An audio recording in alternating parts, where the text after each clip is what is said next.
para tratar el tema estudio de homicidio en razón de género por la Corte Interamericana, caso Campo Algodonero. Tenemos la presencia de la ponente licenciada Idalia Pérez Fernández, doctoranda en el Instituto de Investigaciones Jurídicas de la UNAM. Es licenciada en Derecho por la Facultad de Derecho de la Universidad Nacional Autónoma de México y especialista en Argumentación Jurídica por la Universidad de Alicante, España. Es estudiante del programa de doctorado del Instituto de Investigaciones Jurídicas de la UNAM con la tesis La incorporación de la jurisprudencia internacional de derechos humanos por los tribunales internos. Desde el año 2010 es consejera editorial en la revista Garantismo Judicial, publicada por la editorial Porrúa. En su actividad profesional fue secretaria de estudio en la Suprema Corte de Justicia de la Nación hasta 2011 y actualmente se desempeña como secretaria de tribunal en un tribunal colegiado en materia administrativa del Distrito Federal y forma parte de la Federación Mexicana de Universitarios. Ha impartido también distintos cursos, talleres y clases sobre derecho constitucional, derechos humanos y derechos de las mujeres y niñas en espacios de la Universidad Nacional Autónoma de México, la Casa de la Cultura Jurídica de la Suprema Corte de Justicia de la Nación, la Comisión Nacional de Derechos Humanos, el Museo de la Memoria y Tolerancia, el Museo de la Mujer, y en este último, desde el mes de septiembre del año pasado, imparte el taller mensual Las sentencias de derechos humanos nos juzgan a todos. Recibamos por favor con un fuerte aplauso a la licenciada Idalia Pérez Fernández.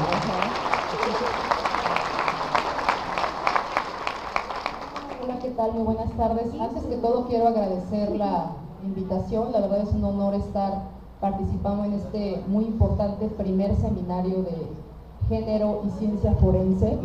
Creo que es de la mayor importancia que se impulsen este tipo de proyectos en este país, porque como lo podremos ver a continuación, es necesario que la perspectiva de género se vaya incorporando paulatinamente a todas las materias que estudiamos en nuestra universidad, porque eso va a hacer que realmente alcancemos una igualdad sustantiva entre hombres y mujeres.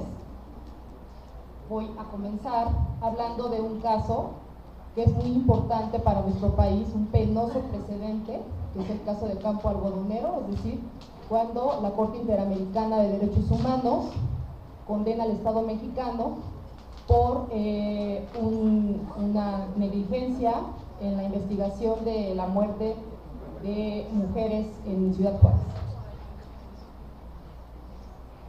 Bueno, previamente vamos a ver de manera muy rápida por qué es importante una sentencia internacional de derechos humanos de condena. Apenas ayer se recordó se conmemora el Día del Holocausto, y bueno, a partir de ese momento el mundo cambia, porque se reconoce a los derechos humanos en una comunidad internacional, es decir, varios países, una gran parte, casi todo Occidente, se ponen de acuerdo en reconocer que hay derechos humanos. Pero hubo un pequeño problema. Ese momento importante en la historia se da en 1945 aproximadamente. Y si ustedes recuerdan, en 1945 todavía no existía el voto femenino en gran parte de los países del mundo.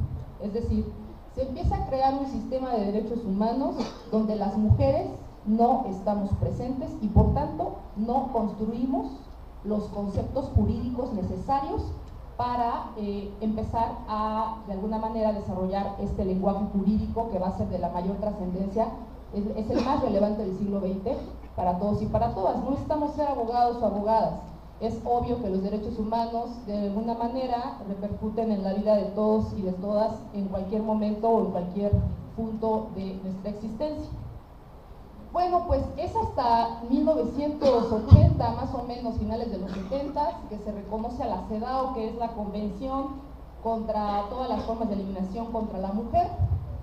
Dense cuenta que desde 1945 hasta los 80, finales de los 70, se tiene que reconocer a nivel internacional, es decir, a nivel ONU, que hay un serio problema de discriminación contra la mujer. al grado de tener que reconocer un instrumento internacional que detecte cuáles son estas características de la violencia y discriminación contra la mujer.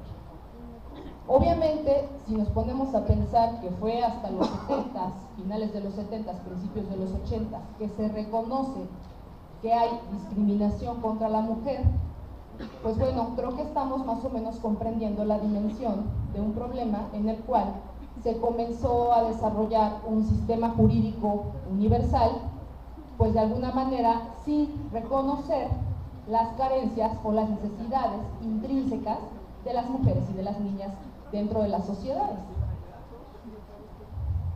Dentro del sistema interamericano se aprueba hasta los 90, o sea, fíjense ustedes, del 45 brincamos hasta los 80 y de ahí nos vamos hasta los 90 para el sistema interamericano.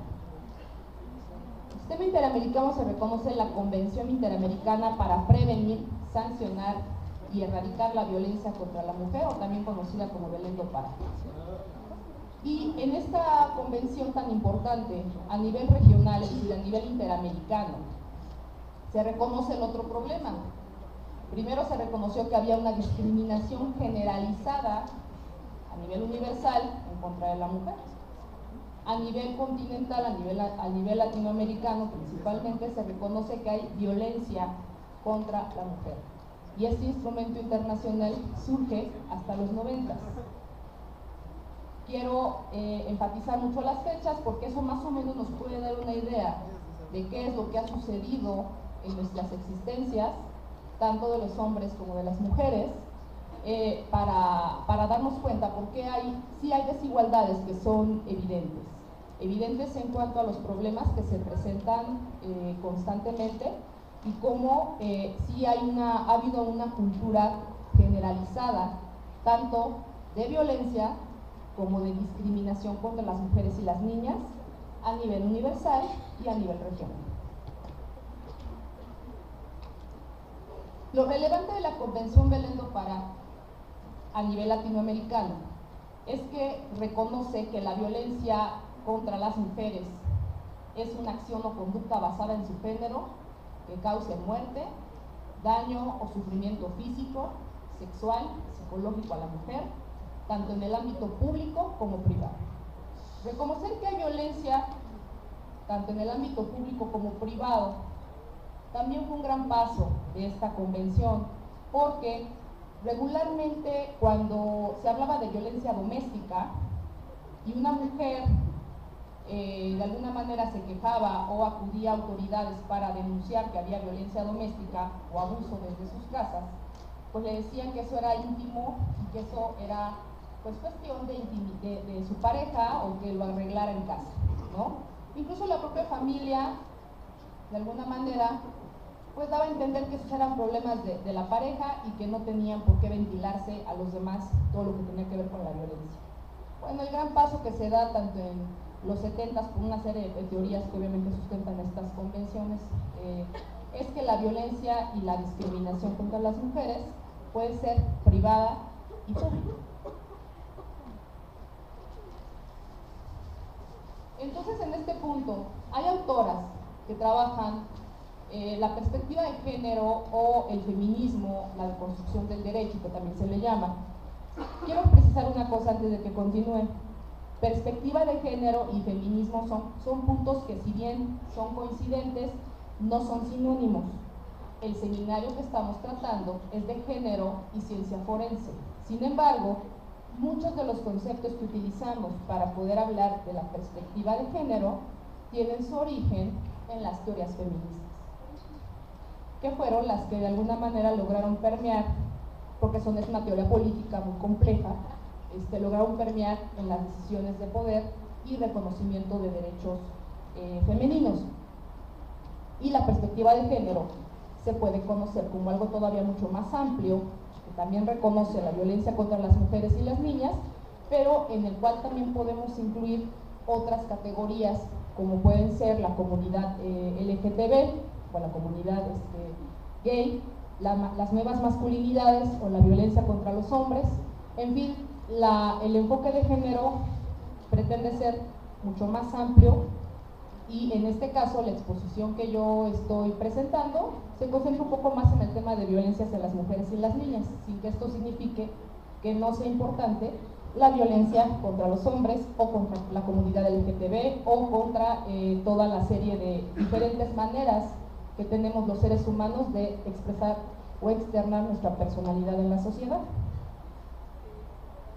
Marcela Rodríguez es una autora muy interesante y ella dice, en su crítica precisamente, bueno, creo que cuando observamos que hay muchas desventajas e injusticias en contra de las mujeres y las niñas a nivel universal, regional, pues bueno, podemos darnos cuenta que el sistema de derechos humanos pues tiene una gran deuda con las mujeres y las niñas antes de que podamos afirmar que hay una universalidad de los derechos humanos.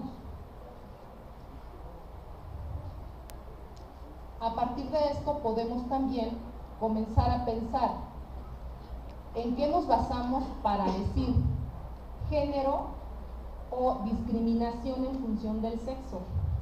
Bueno, es muy importante que ustedes que están estudiando carreras tan interesantes y tan positivas para la sociedad y que están, muchos de ustedes por ser alumnos o alumnas están formando lo que va a ser después el futuro ejercicio profesional de sus carreras, tomen en cuenta que no podríamos ejercer una carrera sin partir de que nuestro propio mundo o nuestra propia cultura puede estar discriminando sin que nos demos cuenta, ¿sí? Entonces, la intención en parte de este tipo de congresos, que de veras reitero que son muy valiosos y muy importantes, es tomar en cuenta que no podemos arrancarnos con las ciencias forenses o con otro tipo de ciencias, como también lo puede ser en el caso de la medicina, el derecho o cualquier otra ciencia, ya sea social o ciencias exactas, sin tomar en cuenta que dentro de nuestra cultura, dentro de nuestro contexto social, hay desigualdades. Y si al momento de ejercer nuestras carreras no tomamos en cuenta estas desigualdades, es cuando podemos correr el riesgo de discriminar. Entonces, la discriminación indirecta en función de sexo es una situación en la cual podemos observar que hay una desproporción que solamente se justifica por una cuestión de la diferencia entre sexualidad femenina o masculina. Y quienes son médicos o médicas pues podrán darse cuenta que hay muchas situaciones que se pueden presentar al respecto. Podemos pensar el ejemplo de acceso a la salud. No es lo mismo decir acceso a la salud que acceso a la salud sexual y reproductiva. Cuando le ponemos el énfasis de acceso a la salud sexual y reproductiva, evidentemente estamos planteando todo un abanico de derechos que son inherentes en gran parte a las mujeres, también a los hombres, pero en gran parte a las mujeres, que si no se cumplen satisfactoriamente, pues evidentemente esas mujeres no tienen una calidad de vida durante todo su desarrollo en la sociedad. ¿Por qué digo todo esto antes de mencionar el caso? Porque todo de alguna manera tiene que ver, o todo de alguna manera se llega a concentrar en lo que tuvo que hacer la Corte Interamericana de Derechos Humanos cuando se le presenta un tema que jamás había jamás había tratado, jamás se le había dimensionado la magnitud de lo que era el homicidio en razón de género o feminicidio. Hablamos de lo que les comentaba de la categoría de género, pero no me quiero detener aquí mucho. Bueno, criminología y género. Elena Larrauri es una autora española, catalana, que ha trabajado el tema de criminología en razón de género, enfocado mucho al origen de la violencia, principalmente doméstica, ¿no? En qué momento las propias familias tienen encuentros entre sí violentos, en qué momento las mujeres, por cuestión de estadística, aclaro, no quiere decir que sean las únicas víctimas, también lo aclaro, ¿no? Pero aquí lo estamos enfocando por una cuestión de estadística. En su mayoría, en casos de violencia doméstica, las mujeres sufren violencia, ya sea psicológica, sexual, física, económica, y esto también permea en las niñas y en los niños, ¿no? Entonces, a partir de estas ideas que ella empieza a trabajar, empieza a hacer un estudio muy interesante sobre considerar que el tema del derecho penal y las sanciones administrativas o civiles realmente se han quedado completamente cortas en cuanto a comprender el fenómeno de la violencia contra las mujeres y las niñas. ¿Por qué? Porque se han dado cuenta en algunos, en este caso, que sancionar penalmente a la violencia doméstica no siempre es la solución, porque las propias parejas después son quienes sacan de la prisión a sus parejas arrepentidas de haber tal vez tomado una acción tan severa desde su punto de vista, porque es el padre de sus hijos, en fin, o sea, se da este supuesto. O a veces simplemente se dan cuenta que el sistema en sí mismo, como está estructurado en la materia penal, no es el adecuado tal vez para sancionar cierto tipo de conductas de violencia doméstica. Entonces se hace un estudio de por qué, hablando precisamente de criminología o ciencias forenses, y la postura de ella, que a mí me parece muy valiosa para un seminario como este, es: tenemos que volvernos a preguntar y a repreguntar que si la criminología o las teorías tradicionales sobre aspectos de ciencia forense o que estudian, en el caso de homicidios, si realmente toman en cuenta todo lo que implica la violencia contra las mujeres y las niñas. O sea, realmente estamos solucionando un problema de violencia contra mujeres y niñas tomando una postura tradicional de criminología. O sea, esa es la pregunta. Probablemente haya quienes digan sí, es suficiente con las teorías que tenemos y se solucionan los problemas de violencia contra las mujeres y las niñas. Pero bueno, la réplica a este tipo de posturas es: pues creemos que no, porque se nos están presentando tipos de violencia contra las mujeres y las niñas que el propio sistema no sabe cómo solucionar. Recientemente, en los 90, para ser precisa en el 98, por primera vez en un ordenamiento de esta relevancia, el Estatuto Penal de la Corte el Estatuto de la Corte Penal Internacional reconoce que en los crímenes de lesa humanidad pueden considerarse, un crimen de lesa humanidad para la Corte Penal Internacional se considera cuando se comete como parte de un ataque generalizado o sistemático contra una población civil y con conocimiento de dicho ataque. Enuncia una serie de aspectos, ¿no?, que son de diferentes tipos de violencia que se presentan en estas situaciones, pero por primera vez, a partir de la lucha de muchos grupos de protectores de los derechos de las mujeres y de las niñas, logran incorporar y exigen que se reconozca que la violencia, la violación, la esclavitud sexual, la prostitución forzada, el embarazo forzado, la esterilización forzada o cualquier otra forma de violencia sexual de gravedad comparable es un crimen de lesa humanidad. ¿Y por qué se dice esto? Porque durante muchos años, estamos hablando aquí de 1998, realmente es un ordenamiento muy nuevo en cuanto para hablar de generaciones jurídicas o generaciones de sistemas jurídicos.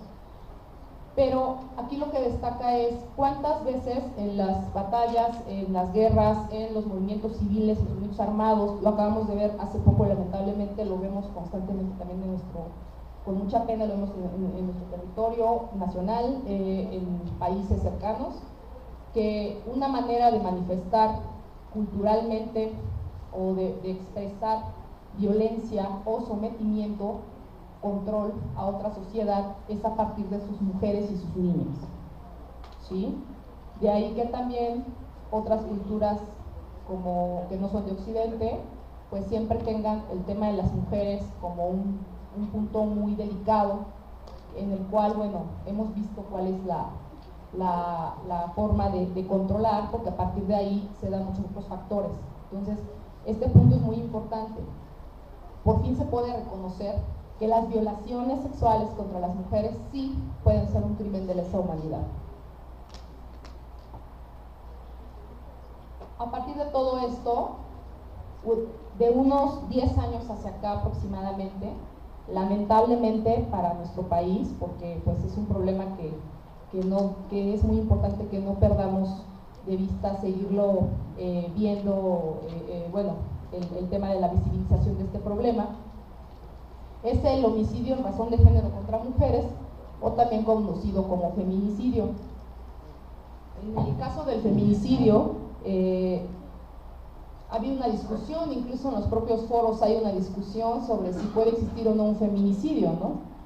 Que por qué si hay homicidio, ¿por qué si hay feminicidio? Alguien ha dicho, ¿por qué no se hace un homicidio hacia los hombres?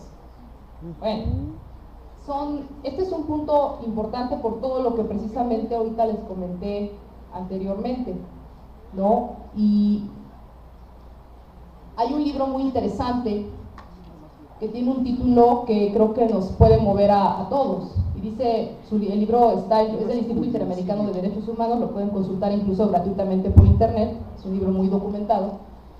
Se llama Feminicidio, más allá de la violación al derecho a la vida, ¿no? Y uno se puede preguntar, ¿qué podría haber más allá de la violación al derecho a la vida? ¿No? Y bueno, creo que bastaría con leer el precedente de Campo Algodonero para darnos cuenta que la forma en la que fallecieron estas mujeres, que ahí se describe, bueno, evidentemente trasciende a cualquier tipo de violencia en cuanto a la manera en la que va destinada a precisamente denostar o agredir a lo femenino. Entonces, por eso es que se ocupa este concepto.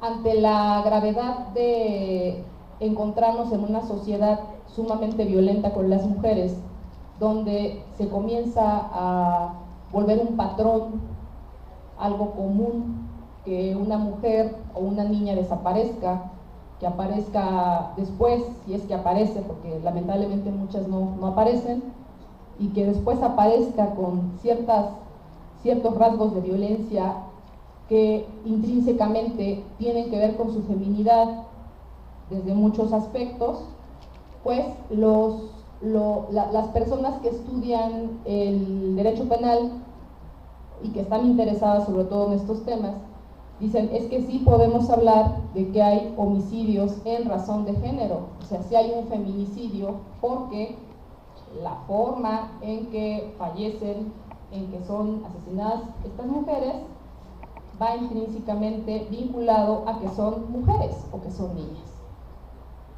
Entonces, se habla de que precisamente el concepto de feminicidio ayuda a desarticular los argumentos que indican que la violencia basada en la inequidad de género es un asunto personal o privado y muestra su carácter social y político, resultado de relaciones de dominación entre los hombres y las mujeres.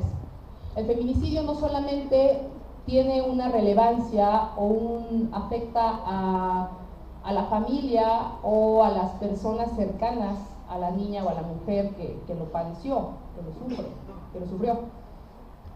Realmente es un problema social porque nos muestra diferentes vertientes. Para que se dé un feminicidio, ahorita vamos a ver las características.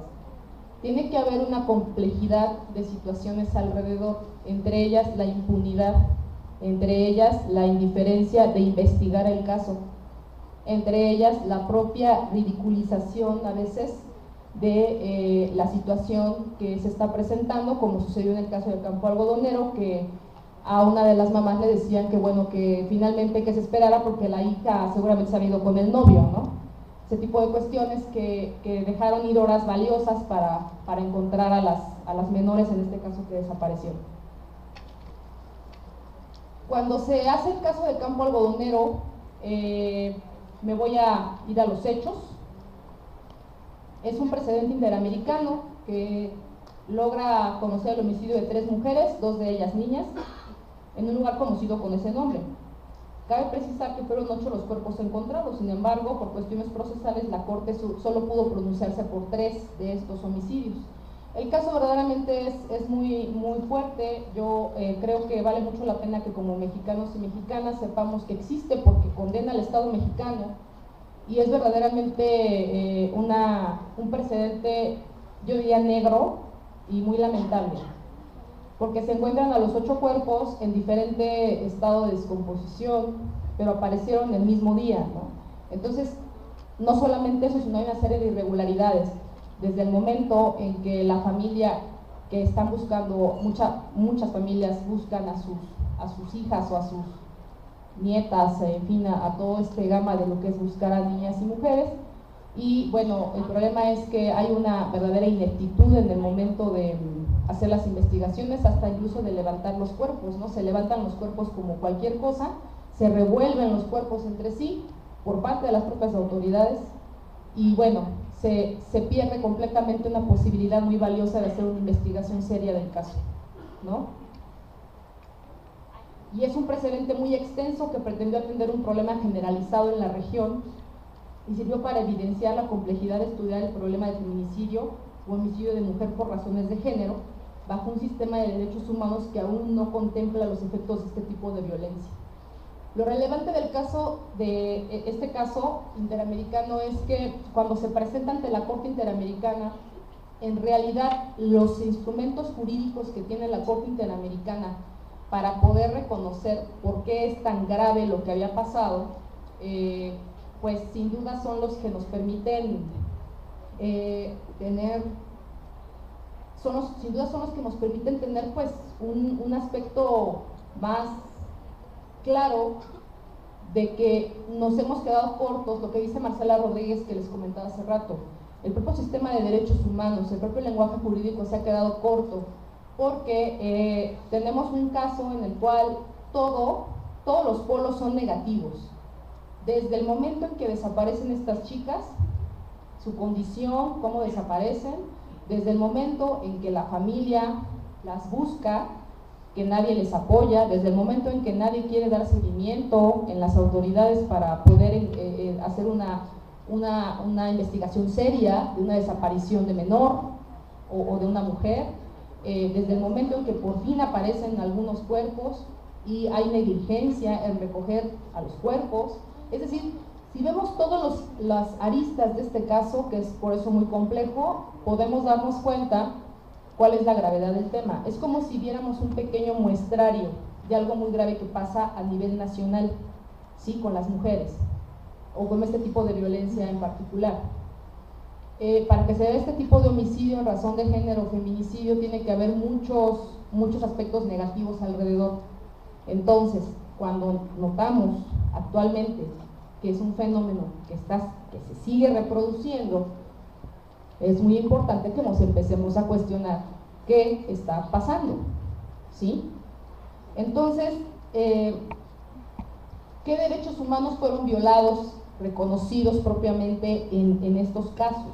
En este caso particular, este precedente, bueno, el deber de adoptar disposiciones, bueno, el derecho a la vida principalmente, de integridad personal, las garantías judiciales, protección de honra y dignidad, derechos del niño o de la niña, protección judicial y bueno, otro tipo de aspectos que tuvieron también que reconocerse y sobre todo aquí algo muy importante, en este precedente se tuvo que hacer una interpretación porque no teníamos como el material o no se tiene el material exactamente para definir cómo tratar este tipo de violencia machista o este tipo de violencia sexual en contra de las mujeres. Entonces se tuvo que hacer interpretación. ¿Qué nos dice esto? Que nos falta mucho todavía como sociedad y como sistemas jurídicos, tanto interamericanos como nacionales, para comprender cómo le vamos a poner al problema y cómo vamos a encontrar soluciones para combatirlo, y como dice la Convención, para erradicarlo, ¿no? En el caso de las ciencias forenses, bueno, definitivamente son un elemento trascendente para poder hacer estudios de verdadera complejidad, de verdadera, digamos, altura, o que realmente den soluciones eficaces, ¿no? Yo creo que partiendo de esta cuestión podríamos dar un paso importante, y más en países como México, donde lamentablemente lo padecemos, y hace falta gente que esté más, bueno, que esté preocupada por el tema en un aspecto científico, me refiero, o sea, que estudie el caso como un aspecto científico en criminología. ¿Y por qué pongo los hechos? Me gusta mencionar ahorita rapidísimo los hechos, porque creo que los hechos nos recuerdan que somos personas, ¿no? Que en este foro, si bien hay habemos personas de varias carreras o varias disciplinas, no dejamos de ser personas o seres humanos. Entonces, a veces es bueno recordar quiénes fueron las personas víctimas, ¿no? Entonces, para más o menos dimensionar cuál fue la situación. En los hechos, Laura Berenice Ramos, estudiante de 17 años, desapareció el 22 de septiembre de 2001. Claudebeth González, trabajadora en una empresa maquiladora de 20 años, desapareció el 10 de octubre de 2001. Esmeralda Herrera Monreal, empleada doméstica de 15 años, desapareció el 29 de octubre de 2001. Sus familiares presentaron las denuncias de desaparición. No obstante, no se iniciaron mayores investigaciones. Las autoridades se limitaron a elaborar registros de desaparición y los carteles de búsqueda, la toma de declaraciones y el envío de oficio a la policía judicial. El 6 de noviembre de 2001 se encontraron los cuerpos de Claudia Ivette, Esmeralda y Laura Berenice, quienes presentaban signos de violencia sexual. Se concluyó que las tres mujeres estuvieron privadas de su libertad antes de su muerte. A pesar de los recursos interpuestos por sus familiares, no se investigó ni se sancionó a los responsables. Puntos a destacar. Después de que comienza este caso a estudiarse por la Corte Interamericana, porque no hubo atención nacional, es decir, en el país evidentemente ya no había mucho que investigar para buscar responsables, o por lo menos para saber qué había sucedido en realidad con estas mujeres y niñas. La Corte tiene que hacer un esfuerzo técnico. Acuérdense que, bueno, lamentablemente el derecho tiene reglas para aplicarse, ¿no? Entonces, no podemos, a veces, en un determinado caso armado, no se puede aplicar la ley que uno quiera, ¿no? Tienes que tener una competencia, se llama, para poder aplicar una norma o un instrumento internacional. En este caso, se tuvo que hacer una interpretación sumamente forzada de la Corte Interamericana para poder aplicar la Convención Belén do Pará, que es la de no violencia contra la mujer, ¿sí? Si no se hubiera hecho esta interpretación por parte de la Corte Interamericana, es decir, si la Corte no hubiera jalado la Convención Belén do Pará, la de violencia, no hubieran podido condenar al Estado mexicano. ¿Por qué? Porque el propio sistema interamericano, o sea, las reglas que tiene la propia Corte Interamericana para actuar, no hubieran sido suficientes para poder demostrar que en este caso había violencia generalizada contra la mujer, ¿sí? Pero poder llamar a la Convención de Belén do Pará adentro del caso fue una técnica jurídica o una estrategia jurídica bastante laboriosa y compleja. De hecho, cuando el Estado mexicano va a defenderse a San José de Costa Rica, en este caso porque en un caso interamericano llaman a los países que están siendo demandados, va el Estado mexicano, y bueno, a mí me llama mucho la atención eso, ¿no? Ante un caso tan fuerte, pues aunque no lo crean ustedes, el Estado mexicano se defendió. O sea, me refiero yo a que no se allanó, no dijo, bueno, voy a tratar de mejorar, no, se defendió y contraargumentó todo lo que se le imputaba, y parte de lo que contraargumentaba el Estado mexicano era que no se le podía aplicar la Convención Belén do Pará porque la Corte no era competente, cuando el Estado mexicano además está comprometido con esta convención, ¿no? Pero me refiero a que fue parte de su argumentación, y yo esto se los traigo a cuento, aunque sea algo muy jurídico, pero es importante para que nos demos cuenta lo complicado que es defender derechos humanos de las mujeres ante un caso ya de extrema violencia, ¿no? Y si este caso ya es de extrema violencia, ¿qué pasará con todos los que tienen otro tipo de características que no llegan a muerte, ¿no? Pero bueno, este es uno de los puntos. ¿Qué pruebas tuvo que jalar la Corte para poder afirmar que había homicidio en razón de género o feminicidio? La Corte no quiso decir que era feminicidio para evitar comprometerse con algunas, como les digo, algunas corrientes que no reconocen ese tipo, pero ¿qué tuvo que hacer la Corte para poder decir que sí existe el homicidio en razón de género? Bueno, pues como les comento, el precedente de Campo Algodonero es muy extenso, porque realmente puso en aprietos a la Corte, ¿eh? ¿Cómo podían justificarlo? ¿Qué pruebas podemos desahogar? En este caso no solamente era ver una prueba genética o ver una prueba de no sé, yo no soy médico ni forense, no conozco bien estos términos, pero no era un tema de ver cualquier prueba de los homicidios, entre comillas, comunes que regularmente se presentan. En este tipo de caso se volvía más complejo porque tenía que estudiarse diferentes aspectos que sin duda necesitaban de gente que tuviera antes que todo perspectiva de género, porque alguien que no tuviera una noción de que estábamos ante un supuesto de violencia extrema contra las mujeres y que solamente es un muestrario de un patrón generalizado en diversos lugares del mundo, llámese, lamentablemente Latinoamérica tiene mucho este problema. Guatemala es un país que también tiene un alto índice de feminicidio, pues tenía que hacer un estudio mucho más serio para poder afirmar que no estábamos ante casos de homicidio como regularmente el derecho tradicional conoce, ¿sí? Recordemos lo que les dije hace rato de la Corte Penal Internacional, ¿no? Para que se llegara a reconocer que la violencia sexual contra las mujeres, generalizada, era un crimen de lesa humanidad en situaciones de guerra o en situaciones donde el Estado lo sabe y no hace nada, tuvieron que pasar muchos años para que se lograra reconocer esto, ¿sí? Y aquí sucede algo similar, ¿no? Tenían que tener un argumento que realmente justificara que esto existe. Pero estaba, como les digo, el problema, en pocas palabras, estaba superado por el derecho, ¿no? Entonces se allegan de medicina forense, de antropólogos forenses, las testimoniales, psicólogos, psiquiatras, penalistas, expertos en violencia de género y de derechos humanos. En el tema de medicina forense, bueno, es también muy, muchas gracias, es muy extenso el trabajo que se hace, porque también teníamos un problema. El otro problema que teníamos es que el Estado mexicano no quiso aportar las pruebas, se negó.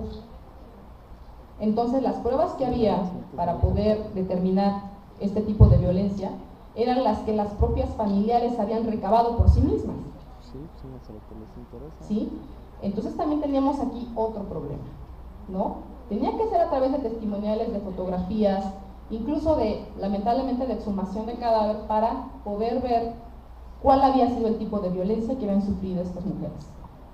¿Por qué? Porque precisamente el problema importante fue, en el primer momento que es relevante para investigar un homicidio, que es el levantamiento del cuerpo, para ver en qué situación se encuentra, qué hay a su alrededor, qué objetos hay en el cuerpo, etcétera. Eso se echó a perder porque precisamente las autoridades se cogieron a los cuerpos de manera, bueno, a todos los juntaron e incluso a algunos les cambiaron la ropa. O sea, unas personas recibieron un cuerpo con una ropa que no era la que tenía originalmente. En fin, fue un verdadero desorden y un desastre. Y bueno, muchas de las personas con justificada razón, pues ya nada más querían recoger a su familiar y ya desentenderse ya del problema con justificada razón, ¿no? Pero bueno, quienes quisieron continuar con la investigación fueron quienes denunciaron estas situaciones que se presentaron. Entonces aquí me detengo porque quiero enfatizar la relevancia que tiene la ciencia forense actualmente y la importancia que tiene que las investigaciones en los problemas que actualmente se nos presentan en la sociedad, pues logren estar a la par de lo que sucede para que realmente podamos solucionar problemas.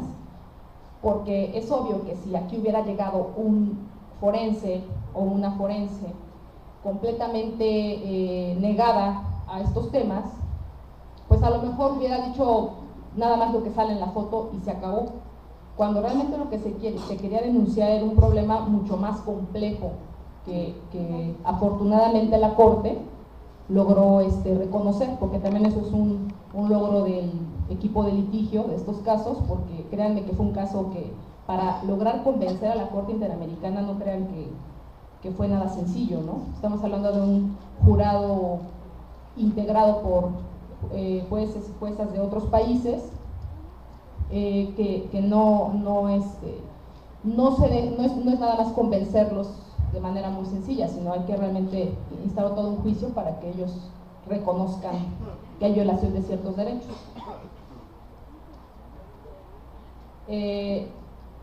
¿Cuál fue uno de los puntos muy importantes que podemos destacar de esta sentencia? Bueno, esta sentencia es de los primeros precedentes a nivel internacional, como les digo, muy penoso para México, porque es un caso que es un precedente que surge en nuestro país, lo cual debería realmente preocuparnos mucho. Bueno, reconoce en su precedente que existe la violencia basada en género. Y esto parece que es algo simple, pero créanme que no lo es. Reconocer en un lenguaje jurídico que existe la violencia basada en género para los homicidios es algo muy importante, porque nos permite justificar y lograr hacer investigaciones o exigir investigaciones más eficientes a las autoridades cuando se presentan muertes de niñas o mujeres dentro de nuestra sociedad. Entonces ahí dice que se utilizará la expresión homicidio de mujer por razones de género, también conocido como feminicidio. Y luego, bueno, ya en las conclusiones, este caso realmente, yo creo que para quienes estén interesados lo pueden consultar en internet, es realmente muy fácil encontrarlo completo. Pero creo que para quien esté interesado en estos problemas de investigaciones, es un caso muy largo, muy extenso, pero creo que vale mucho la pena conocerlo, porque sí fue un estudio muy exhaustivo. Entonces yo por eso me atrevo nada más a mencionar muy concretamente algunos puntos, ¿no? Obviamente hay muchos otros muy valiosos, pero me tengo en lo práctico, porque además me toca ser la última ponente y seguramente ya deben de estar muy agotados de escucharnos todo, de escuchar 2 días completos, ¿no?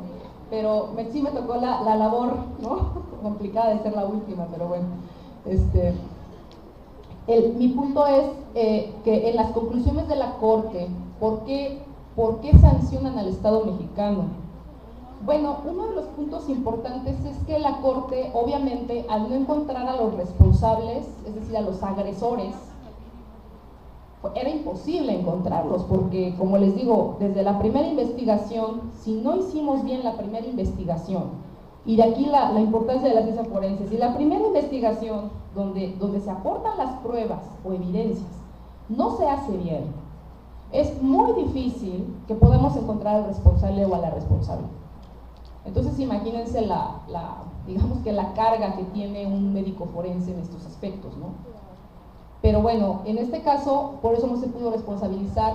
Obviamente no podemos decir, el Estado mexicano es el responsable directo de sus muertes en cuanto a acción física o autor material. Evidentemente no, porque el Estado es un ente abstracto, ¿no? Pero lo que sí se pudo responsabilizar al Estado mexicano es en toda su negligencia, ¿no? Y se divide en 2 etapas que ahorita vamos a ver.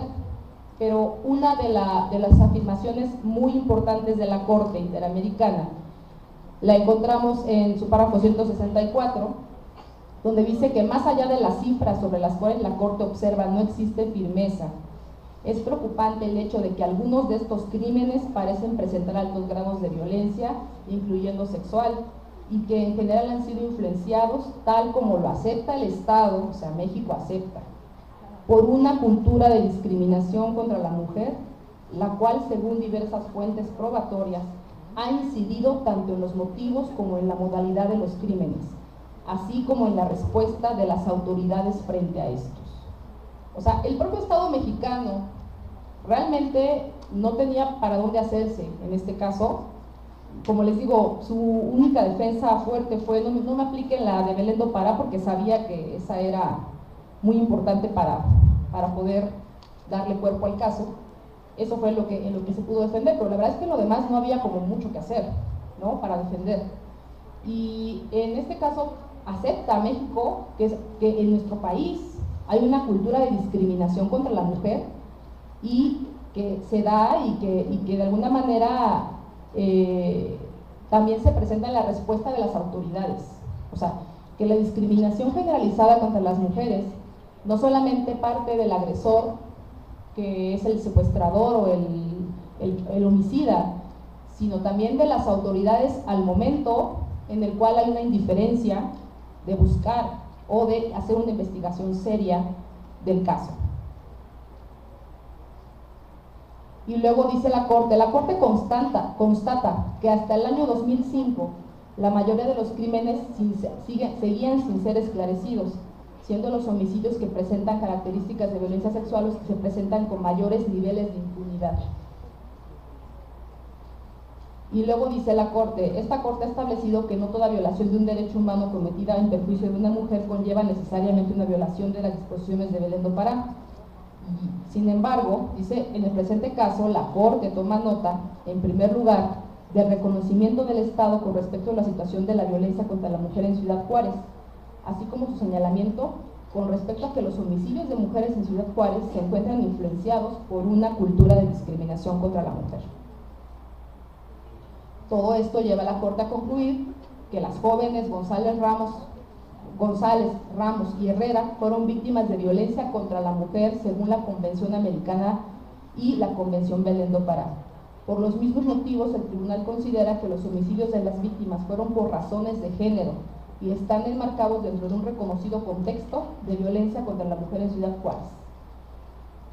Y entonces esta afirmación yo creo que es muy importante porque la Corte no solamente, crean que la Corte no solamente atiende el caso de ella, sino que para poderse documentar acepta investigaciones de la CEDAW, de la Comisión en contra de la Discriminación contra la Mujer de la ONU, acepta una serie de informes de organizaciones internacionales muy serias que han estudiado el caso de desaparición y muerte de mujeres en la frontera del país, y todo esto lo valora como documentales para poder hacer las afirmaciones de que existe una violencia sistematizada en contra de las mujeres y las niñas, que es la que da el veredicto de que en efecto hay parte de violencia en razón de género. Y el primer momento, como les comentaba, para responsabilizar al Estado, pues es cuando desaparecen las víctimas, pues bueno, que hay una negligencia en su búsqueda. Y aquí lo relevante es también el segundo momento, que este es muy importante para el caso concreto y este foro, porque es cuando se tuvo conocimiento de que existía el riesgo real inmediato de que las víctimas fueron agredidas sexualmente, sometidas a vejaciones y asesinadas. Y el segundo momento es muy importante porque, como les comenté, cuando aparecen los cuerpos. Entonces esta parte es en la que, al haber esta negligencia, pues casi queda nula la posibilidad de encontrar a los responsables. Y sobre todo en el caso de encontrar a los responsables, principalmente el prevenir que le suceda a otras mujeres y otras niñas, ¿no? Eso es todavía, como les comento, como dice el título de la autora, de manera muy fuerte pero muy cierta, que el feminicidio pues es un crimen más allá de la violación del derecho a la vida, porque yo creo que las familiares y los familiares de estas víctimas, créanme que han vivido una serie de situaciones muy fuertes, porque no solamente es tener la lamentable pérdida de un familiar o la búsqueda, sino además enfrentarte a las autoridades, ¿no?, bajo estas circunstancias. Entonces es un fenómeno, la violencia en razón de género es un fenómeno que no solamente afecta a la desaparecida o al familiar cercano, sino creo que nos afecta a todos y a todas, porque evidentemente estamos hablando de un patrón generalizado, o lo que la Corte dijo, una cultura de discriminación contra la mujer, que no nos debe de preocupar, bueno, más bien sí de preocupar, pero no nos debe de extrañar si la encontramos en otros estados de la República, porque precisamente se reproduce. Ese es el problema de este tipo de crímenes, que se reproduce el patrón de indiferencia, el patrón de cultura machista, ¿no? Entonces, esto es lo que propicia que se den los crímenes en razón de género. Y posteriormente se sanciona al Estado mexicano. Y bueno, hay una serie de otros temas muy interesantes, por ejemplo, para ustedes, para este foro, cuando la Corte dice que uno de los puntos del Estado mexicano es que se incumplió con el Manual de Naciones Unidas, que indica la debida diligencia médico-legal de la muerte, que exige el mantenimiento de cadena de custodia en todo elemento de prueba forense, ¿sí? Este punto es muy interesante porque también parte de lo que argumentó quienes presentaron la demanda era eso, ¿no? Que además era evidente que quienes asumieron ser médicos forenses, pues no lo eran, o si lo eran completamente incompetentes, porque la forma en la que hicieron su trabajo era de lo más negligente. Y esto lo pudieron corroborar porque a nivel internacional está este manual donde dice cuáles son las reglas elementales para recoger un cadáver, cosa que ni siquiera se cumple en este caso. Entonces también fue parte de los argumentos implementados para decir las autoridades por parte del Estado mexicano no hicieron bien su trabajo en esta etapa de investigación, que era muy importante. Y bueno, ordenar y practicar, bueno, la Corte siempre ha dicho que para investigar homicidios, bueno, se deben valorar pruebas, y hubiera sido muy importante para lo que acabo de decir, para aclarar este tipo de homicidios. Y bueno, yo aquí no quiero prolongarme más, porque creo que valdría mucho la pena escuchar sus comentarios, pero lo que sí me interesa mucho enfatizar es que, o bueno, al menos la propuesta de la ponencia que me toca a mí expresarles es esa. Son principalmente dos cosas: que quienes están preparándose en disciplinas tan importantes como esta, ¿no? Las médico-legales, o las de ciencia forense, o medicina en general, o en fin, toda esta gama de profesiones muy importantes para la sociedad. No, bueno, desde mi punto de vista, por supuesto, y por eso estamos en un foro para poderlo platicar e interactuar en esto, pero no podríamos ya partir de posturas sumamente tradicionales. Creo que tenemos que ver los problemas que realmente existen, y por eso es que traemos este caso al foro, porque el caso Campo Algodonero tiene la relevancia de que fue reconocido por un tribunal internacional serio. No estamos hablando de una propuesta teórica o de la imaginación de alguien que a lo mejor cree que existe el feminicidio. Realmente la relevancia del caso de Campo Algodonero es que con hechos jurídicos y con algo, de alguna manera, con lo cual el Estado mexicano está comprometido, se pudo hacer una sentencia de condena, ¿no?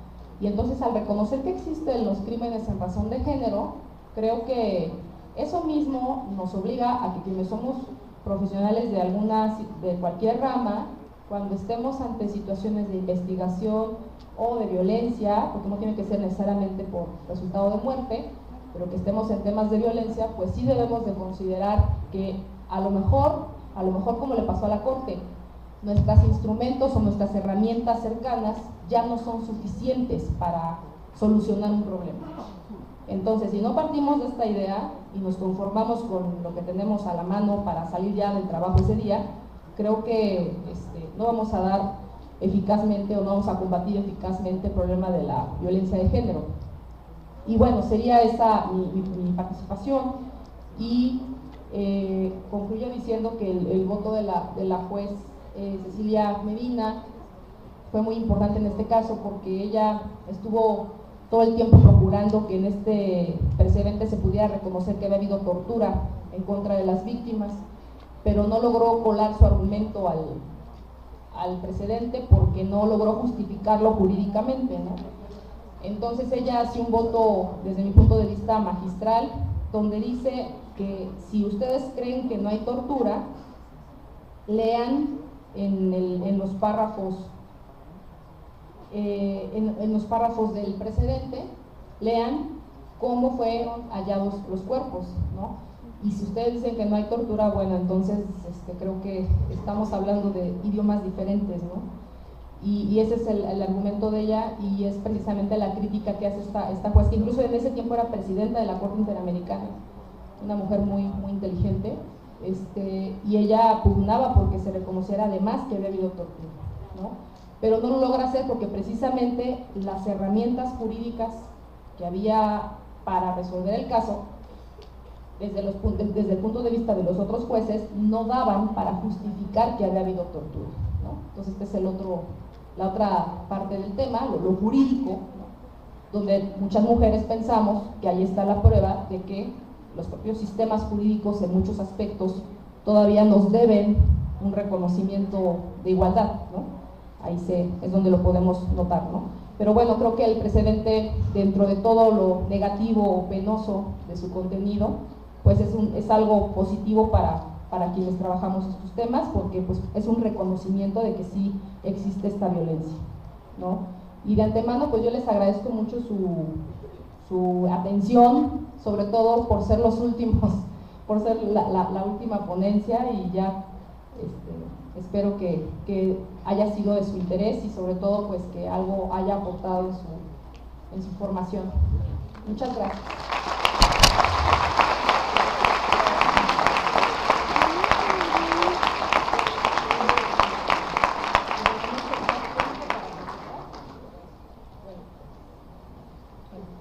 Para quien quiera quedarse a ver lo de las preguntas y respuestas, yo no me siento mal si se van saliendo a tomar aire, de verdad que no hay problema por mí, yo lo contesto con mucho gusto, o bueno, al menos intentamos contestar con mucho gusto.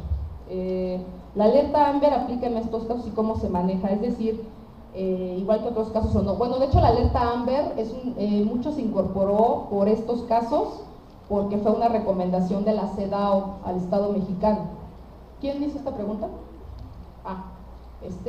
Es una recomendación que la CEDAW de la ONU hizo al Estado mexicano, que incorporara la alerta AMBER en México, y por eso esa alerta no tiene mucho tiempo de haberse presentado, pero sí, de hecho deriva de los temas de violencia contra las mujeres en mucho el que se haya podido aceptar dentro de nuestro país.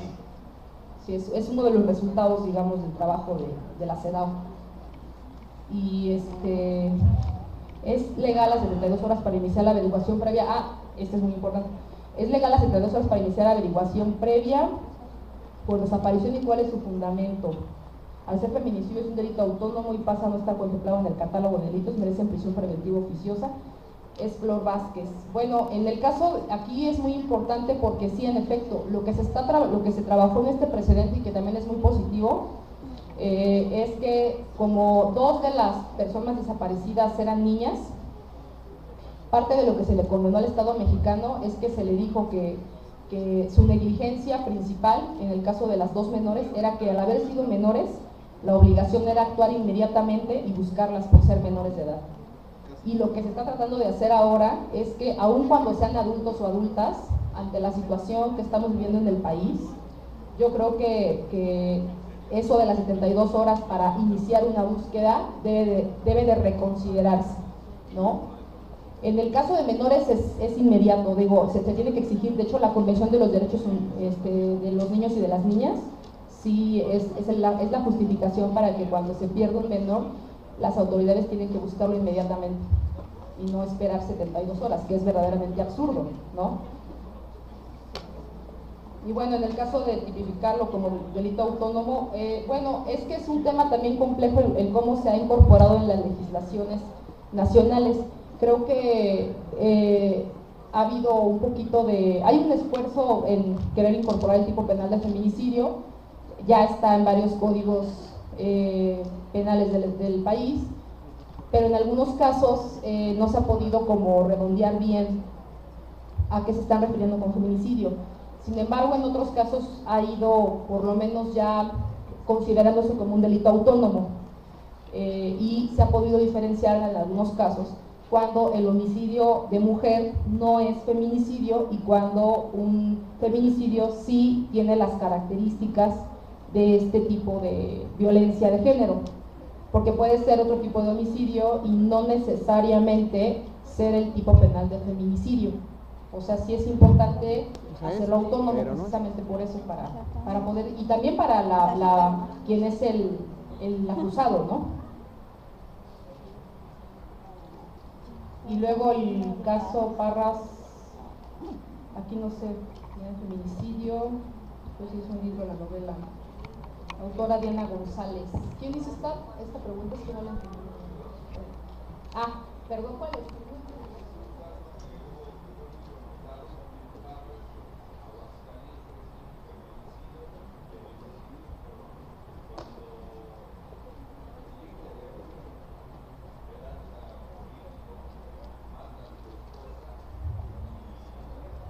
Mata al gato y mata al perro. Una condena como feminicidio.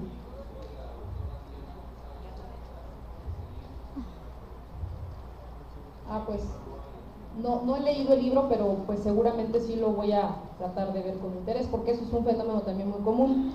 La violencia doméstica, también en el tipo penal ya se ha podido incorporar en qué casos la violencia doméstica con resultado de muerte es considerada feminicidio también.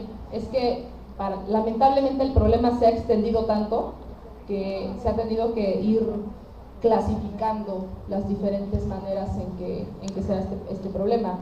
Hay un caso, por ejemplo, en el que la atenuante que ocupó la pareja el señor que mató a la señora fue porque dijo él que él era infiel.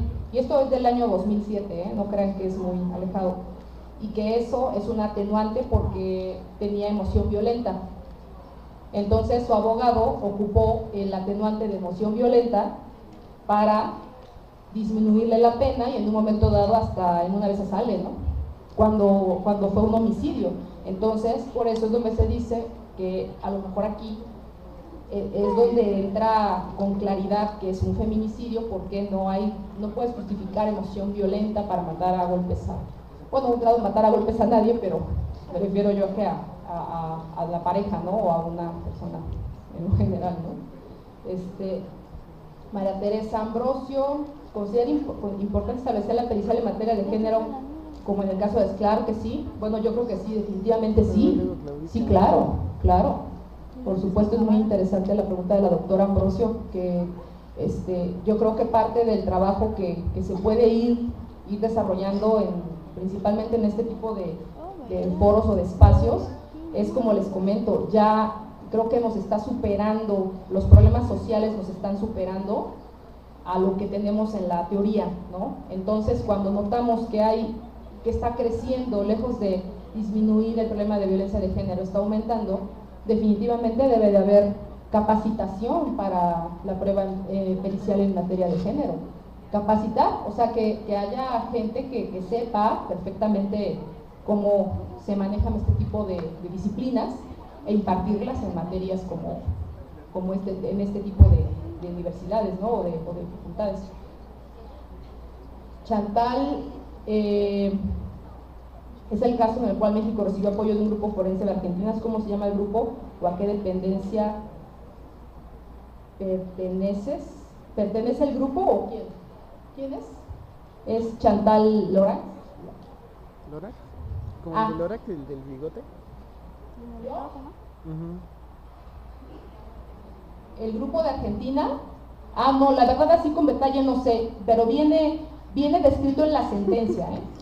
En la sentencia cada una de las pruebas que les mencioné en lo general, yo porque pues es muy extenso el precedente, pero ahí en la sentencia puedes observar cuando viene el desahogo de las pruebas, viene una por una y viene de qué dependencias son y qué pruebas aportaron, o sea, ya viene ahí como con más detalle. Seguramente ahí puedes observar en materia de medicina forense y periciales quiénes fueron quienes participaron y sus dependencias u organizaciones. Incluso también, o sea, todo el material que ocupó la Corte tuvo que citarlo dentro de la sentencia para justificar su sentencia, precisamente.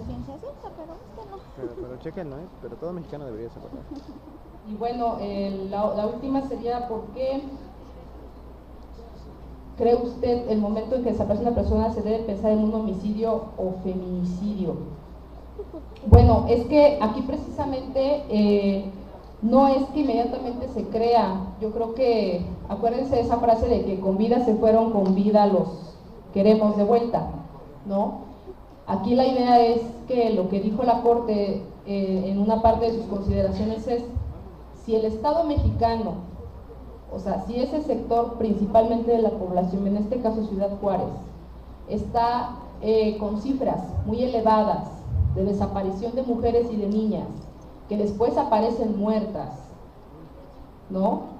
Es obvio que si le llega una denuncia de una mujer desaparecida, de una niña desaparecida, tiene que actuar inmediatamente para encontrarlas con vida, porque toda investigación que se inicia, el primer objetivo o el primer propósito es encontrarlos con vida, ¿no?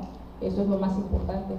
Y entonces parte de la negligencia del Estado mexicano en estos casos es que ni siquiera propició o hizo algo para buscarlas y encontrarlas con vida. No necesariamente es que se busque que se haya un feminicidio, pero lamentablemente cuando suceden este tipo de desapariciones en lugares donde todo es propicio para considerar que están en alto riesgo, bueno, las autoridades tienen que tomar medidas al respecto.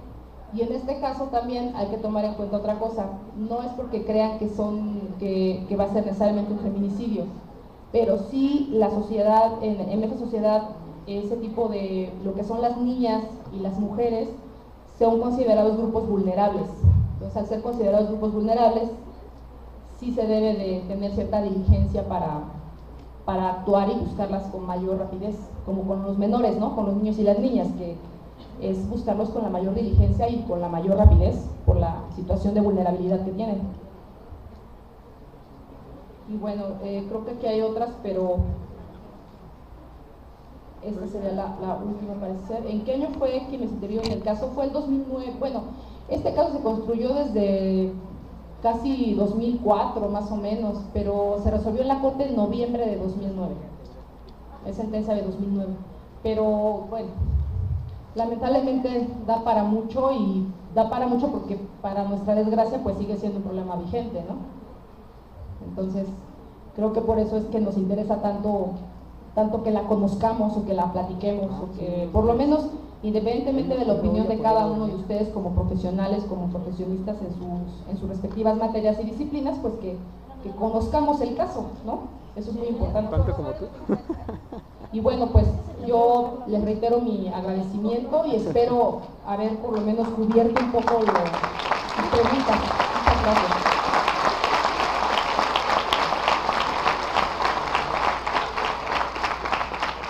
La Universidad Nacional Autónoma de México y la Licenciatura en Ciencia Forense agradecen la presencia de la licenciada Idalia Pérez Fernández en este primer Congreso de Género y Ciencia Forense. Pedimos a los invitados continuar en sus lugares mientras preparamos el presidium para la ceremonia de clausura de este primer Congreso Género y Ciencia Forense. Y no se olviden de nuestros descuentos en salchichonería, línea blanca, ropa para dama. Oh, tan cabrón. Actualmente se reconoce que hay violencia contra la mujer, y este instrumento internacional surge hasta los 90. Quiero enfatizar mucho las fechas porque eso más o menos nos puede dar una idea de qué es lo que ha sucedido en nuestras existencias, tanto de los hombres como de las mujeres, para darnos cuenta porque sí hay desigualdades que son evidentes en cuanto a los problemas que se presentan constantemente, y cómo sí ha habido una cultura generalizada tanto de violencia como de discriminación contra las mujeres y las niñas a nivel universal y a nivel regional. Lo relevante de la Convención Belén do Pará a nivel latinoamericano es que reconoce que la violencia contra las mujeres es una acción o conducta basada en su género que cause muerte, daño o sufrimiento físico, sexual, psicológico a la mujer, tanto en el ámbito público como privado. Reconocer que hay violencia tanto en el ámbito público como privado también fue un gran paso de esta convención, porque Regularmente, cuando se hablaba de violencia doméstica y una mujer de alguna manera se quejaba o acudía a autoridades para denunciar que había violencia doméstica o abuso desde sus casas, pues le decían que eso era íntimo y que eso era de discriminación contra la mujer, al grado de tener que reconocer un instrumento internacional que detecte cuáles son estas características de la violencia y discriminación contra la mujer. Obviamente, si nos ponemos a pensar que fue hasta los 70, finales de los 70, principios de los 80, que se reconoce que hay discriminación contra la mujer, pues bueno, creo que estamos más o menos comprendiendo la dimensión de un problema en el cual se comenzó a desarrollar un sistema jurídico universal, pues de alguna manera sin reconocer las carencias o las necesidades intrínsecas de las mujeres y de las niñas dentro de las sociedades. Dentro del sistema interamericano se aprueba hasta los 90, o sea, fíjense ustedes, del 45 brincamos hasta los 80 y de ahí nos vamos hasta los 90 para el sistema interamericano. El sistema interamericano se reconoce la Convención Interamericana para prevenir, sancionar y erradicar la violencia contra la mujer, o también conocida como Belén do Pará. Y en esta convención tan importante a nivel regional, es decir, a nivel interamericano, se reconoce el otro problema. Primero se reconoció que había una discriminación generalizada a nivel universal en contra de la mujer. A nivel continental, a nivel latinoamericano, fuerte aplauso a la licenciada Idalia Pérez Carmona. Hola, ¿qué tal? Muy buenas tardes. Antes que todo quiero agradecer la invitación. La verdad es un honor estar participando en este muy importante primer seminario de género y ciencia forense.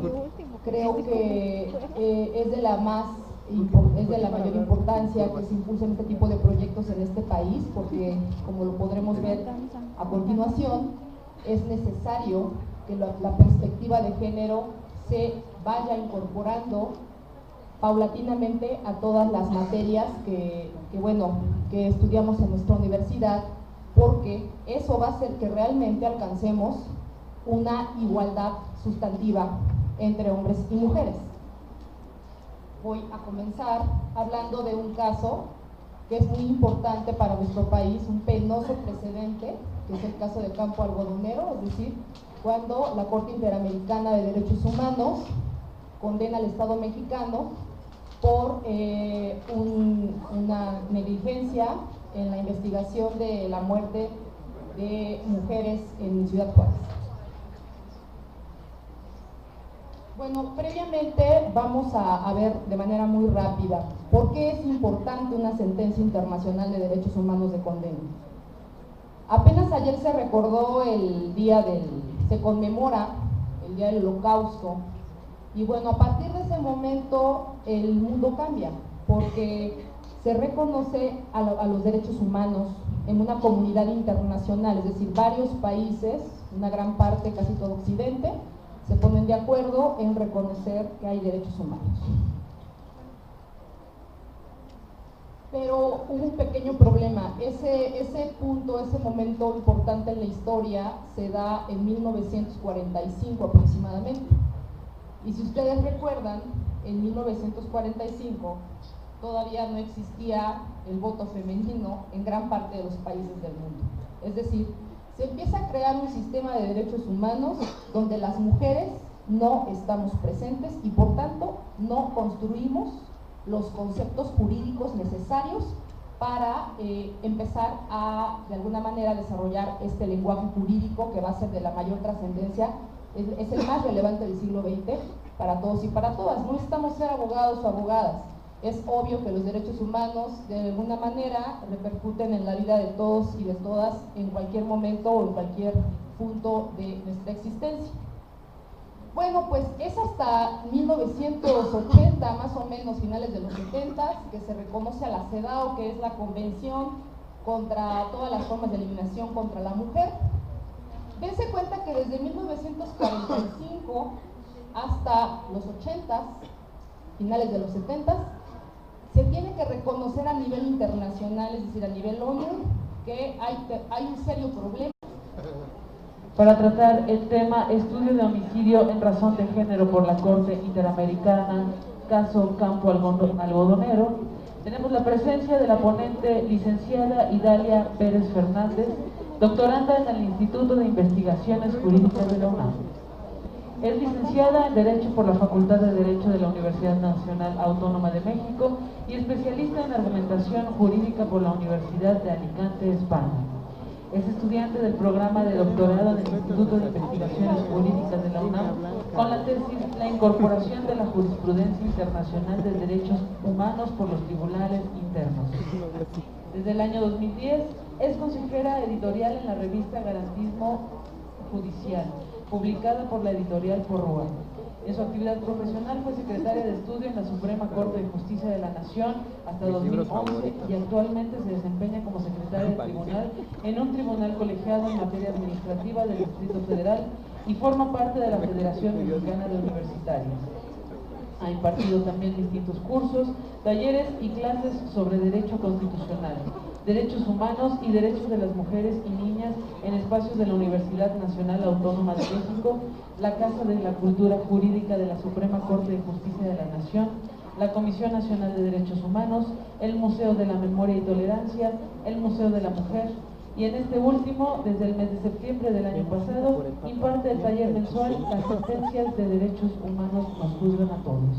Recibamos por favor con un